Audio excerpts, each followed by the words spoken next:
sales can't even Estamos de pronounce volta, the hoje é name. terça-feira, eleições 2018, mês de outubro está quase chegando, né? Tá tudo voando.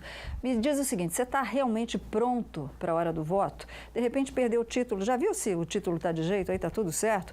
Ou vai mudar, ou vai viajar, enfim. Você pode tirar hoje as suas dúvidas para deixar tudo pronto com o advogado Marcos Limão, que é especialista nessa área, e pode também fazer a pergunta, né, Luquinha? Pois é, mande a sua pergunta, que nem a Roseli Alves fez, e a gente responde agora. Meu nome é Roseli, eu sou de Taubaté. Eu gostaria de saber se eu vou votar normal, do mesmo jeito que eu voto sempre, porque eu fui fazer o meu título e não acharam o meu digital. Então, a moça não me falou, não soube me responder se eu vou votar normal. Eu tô em dúvida se eu voto ou não voto, como é que eu faço? Porque não acharam a minha digital. Eu trabalhei muito tempo com limpeza e não acharam a minha digital. Perfeito, Roseli. E aí? Olá, Roseli de Taubaté, tudo bem? Olha só, esse ano é normal. Para quem não fez o cadastro biométrico, em Taubaté não é obrigatório em 2018, a partir de 2020 somente. Portanto, pode votar normal, só levar o documento com foto, entrar na fila e exercer sua cidadania. Tem algumas cidades na região que precisam já, né? Se eu não me engano. O doutor consegue lembrar alguma pra gente? Sim, agora de cabeça eu não lembro, mas eu sei que Taubaté especificamente não há necessidade. São José também não. São José também não. Solange, obrigado, viu, Roseli? Algumas cidades não. São poucas. Se eu não me engano, Silveiras precisa, são cidades que a gente já citou aqui, mas a gente vai, de hoje em diante, falar bastante sobre eleição e vamos bater nessa tecla. Está espelhada aí, Gabi, por favor, a pergunta da Lucilena, doutor Limão. Ela gostaria de saber se votar ou não prejudica alguma coisa, tipo nome no SPC, porque ela não quer votar, ela não quer votar de jeito nenhum. Não prejudique nada. Uma coisa não tem nada a ver com a outra. SPC é uma coisa relativa a crédito, a inadimplência, e o voto tem a ver com exercício da cidadania, o que gera uma sanção de multa. Tá, mas ela pode ter o nome sujo de alguma forma, não pelo SPC, que é do crédito. Não fica com o nome sujo. Ela não vai ter a quitação eleitoral. Isso aí pode gerar problema para fins, por exemplo, de concurso público. Ok. Sabe o que eu estava comentando lá fora, Luquinha, antes de você espelhar? Eu falei assim para o doutor Marcos Limão, que eleição, né, votação, deveria ser uma regra de consumo. Você comprou uma geladeira, a geladeira não está legal, não cumpriu com o papel que você pagou, você devolve a geladeira. A gente deveria poder tirar o político que não cumpre com o que está prometendo. Porque se ele promete e não cumpre, o que é? Propaganda enganosa. Com certeza. E quem paga o salário dos caras? Eu, você, todo mundo, né? Faz todo sentido. Só para assim. destacar então para você aí de casa, as cidades, são 6 cidades da região, a partir dessas próximas eleições de 2018, que precisam ter aí o cadastro biométrico, né? São Luís do Paraitinga, Piquete, Areias, Lagoinha, Cunha e Queluz. São essas cidades, então, confirmando para você, Solange. Pois é, tem uma querida de São Luís do Paraitinga, doutor Marcos Limão, na linha. Vamos ver quem é. Boa tarde. Boa tarde. Oi, linda. Você quer dizer seu nome? Oi, só, Terezinha. Oi, Terezinha. Eu gostaria de saber se o marido pode parar de votar ou não. Ele está com 60 anos, não sabe ler, ele mal sabe escrever o nome dele. Tá, vamos ver com o doutor. Não sabe ler e mal sabe escrever. Não pode. Se ele tirou o título de eleitor, ele tem que votar até os 70 anos. Ou justificar. Ou justificar. Exatamente. O caso de justificativa é quanto tempo depois do dia da votação? A justificativa depende onde a pessoa estiver. Se ela estiver, claro, ela deve estar fora da cidade dela e ela pode ir no dia da eleição, na cidade onde ela estiver, procura uma zona eleitoral, uma sessão eleitoral e preenche um requerimento levando o título de eleitor e provando que ela está lá naquele dia. Se ela estiver no exterior, ela pode fazer por correio ou 30 dias após chegar ao Brasil, ela pode justificar. Tem gente que está no hospital querendo saber se vai poder votar, se tiver que votar para o hospital, a gente já vai saber, Luquinha. Solange, muitos adolescentes participando, obrigada, viu? Uma das perguntas aqui é qual a idade que não precisa votar bem cedo, né? Agora vamos supor, um adolescente começa a votar lá com 16 anos. No ano seguinte, ele pode escolher votar ou não, ou a partir do momento que ele decidiu isso, tirou o título, tem que ser fiel e sempre votar? Boa pergunta, Luquinha. Isso. O alistamento eleitoral, quando a pessoa tira o título, ele é facultativo, é uma opção a partir dos 16 anos. Se a pessoa tirou o título, aí ele é obrigado a votar. E a partir de 18 anos ele é obrigado a fazer o alistamento eleitoral. Tá, ok. Tem uma pergunta aqui que aconteceu com muita gente na última eleição. Chegou para votar e já tinha sido votado. Mas como é que pode se a pessoa não estava lá para votar? Vamos virar um pouquinho a tecla agora, né? Da urna eletrônica, Luquinha? Pois é, falar com você, mulher, que às vezes está com problema no ciclo menstrual irregular também, constipação, náusea. Será que pode ser endometriose? E será que ela pode causar infertilidade? A hora do Fala Doutor. Olá, sou Fernando Macedo, diretor do Centro de Reprodução Humana, São José dos Campos, Reprofed. No quadro Reprodução Humana Fala Doutor, responderei a pergunta da Marta de Pindamonhangaba sobre endometriose. O que é endometriose? Todas as mulheres têm um endométrio que menstrua, ele descama todos os meses. E aquele fluxo menstrual é uma descamação do endométrio.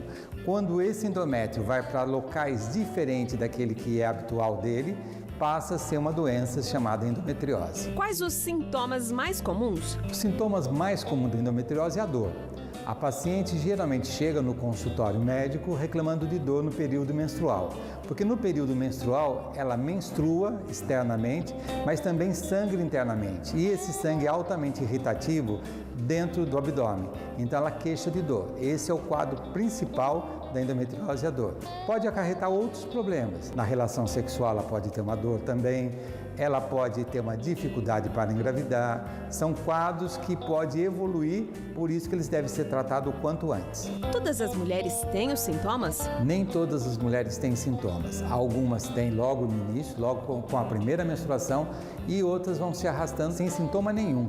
E quando elas vão perceber, às vezes estão 5, 6, 7 anos já menstruando e vão descobrir às vezes na época que desejam engravidar e não conseguem, porque a endometriose pode dificultar uma fertilidade. Qual o tratamento para a endometriose? O tratamento podemos ser coisas básicas, simples, depende do objetivo da mulher.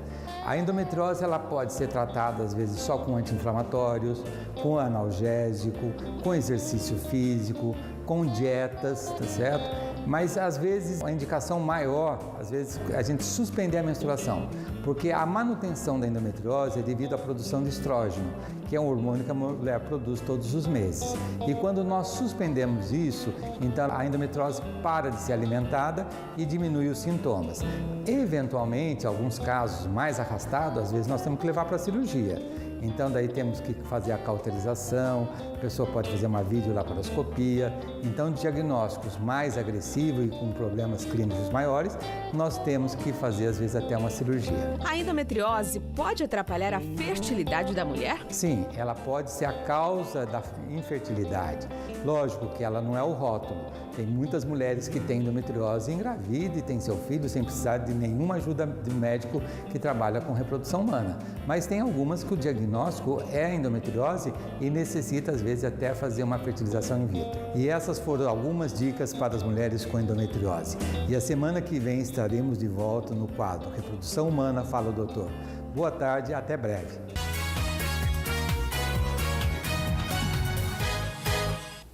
Poxa, que bacana, bem explicado para você em casa entender, né? Estou com uma pergunta diferente e bacana da Tônia, ela é do Galo Branco. Ela comenta o seguinte, que ela não tem mais o título, que faz tempo que ela perdeu, ela na verdade não está encontrando, e sempre que vota ela leva habilitação para comprovar aí também o voto certinho, né?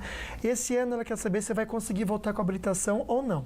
Tônia. Olá, Tônia, tudo bem? Você consegue, tá, tirar a segunda via do título eleitoral até 10 dias antes da eleição. Então vá até o cartório eleitoral onde você se alistou e solicite a segunda via que é possível. Entendi. Ô Limão, qual que é a diferença entre voto branco e nulo? Aliás, se a gente for colocar todo mundo que quer anular o voto aqui, não ia ter eleição, né, Luquinha? Verdade. Qual que é a diferença? Essa pergunta é muito importante, Solange, para esclarecer um mito que existe em toda eleição, é que se mais de 50% dos eleitores votarem nulo, a eleição ela é feita uma nova eleição. Isso aí não procede, porque a Constituição ela estipula que serão contabilizados os votos válidos.